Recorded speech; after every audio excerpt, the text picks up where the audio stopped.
درس ملا کہ اگر کوئی آدمی اس طریقے سے گناہ کے ماحول میں پھنس جائے تو نکلنے کے لیے طریقہ کار یہ ہے کہ سب سے پہلے وہ اللہ سے مدد چاہے، سب سے پہلے وہ اللہ کی طرف رجوع کرے کہ یا رب العالمین آپ ہی کی ذات ہے جو کہ مجھے اس برائی کی دلدل سے باہر نکالے گی۔ آج کل کے ماحول میں اس طریقہ کار کو سمجھنے کی کچھ زیادہ ہی ضرورت ہے، بالخصوص ہمارے نوجوانوں کے لیے جو مخلوط تعلیم دینے والے دنیاوی اداروں میں تعلیم حاصل کرتے ہیں۔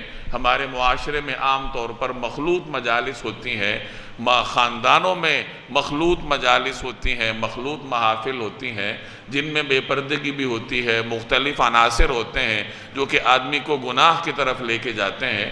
ایسے ماحول میں ایک نوجوان کے پاس، ایک مسلمان کے پاس جو سب سے پہلا ہتھیار ہے وہ یہی ہے کہ اللہ کی طرف رجوع کرے اور اس سے مدد مانگے کہ میں اس برائی سے بچنا چاہتا ہوں اور یا رب العالمین آپ میرے لیے اس برائی سے نکلنے کے راستوں کو آسان کرے۔ اللہ سے مدد مانگنے کے بعد پھر یوسف علیہ السلام نے اسباب اختیار کیے۔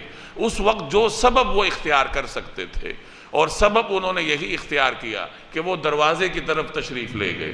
بظاہر دروازہ بند تھا، اسباب ان کے سامنے نہیں تھے، لیکن جتنا سبب میسر تھا کہ دروازے کی طرف جا سکتے تھے تو انہوں نے وہ سبب اختیار کیا۔ آگے پھر اللہ تبارک و تعالی نے اپنی قدرت سے حضرت یوسف علیہ السلام کو اس بند مکان سے باہر نکالا۔ اب اس میں بھی ہمارے لیے سبق ہے کہ انسان سے جتنا ہو سکے گناہ سے بچنے کے لیے، نیکی کی طرف جانے کے لیے اسباب اختیار کرے۔ یہ جو ان آیات کی تشریح میں نے وہ بزرگ کا واقعہ آپ کو سنایا تھا، بعض مفسرین نے وہ واقعہ لکھا ہے کہ ایک بزرگ جیل میں قید تھے۔ اب جب جمعے کا دن ہوتا تھا، جمعے کی اذان ہوتی تھی، تو جمعے کی اذان کے بعد جمعے کی تیاری کرنا یہ مسلمان پر واجب ہو جاتا ہے۔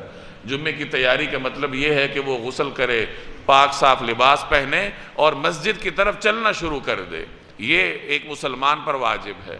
اب جب جیل میں جمعے کا وقت ہوتا تھا، اذان ہوتی تھی، تو وہ بزرگ غسل فرماتے تھے، لباس زیب تن کرتے تھے اور دروازوں کی طرف چل پڑتے تھے۔ جب دروازے کے پاس پہنچتے تھے تو دروازہ تو بند ہوتا تھا، قفل لگا ہوتا تھا، تو دروازے کے پاس پہنچ کر پھر وہ اللہ سے دعا کرتے تھے کہ یا اللہ میرے بس میں یہاں تک آنا تھا، یہ سبب میں اختیار کر سکتا تھا اور یہ میں نے اختیار کر لیا، آگے آپ کی مشیت ہے، دروازہ بند ہے، میں باہر نہیں جا سکتا۔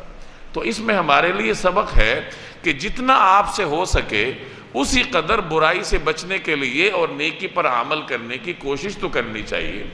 آگے پھر اللہ پر توکل رکھیں، اللہ کے سپرد کر دیں۔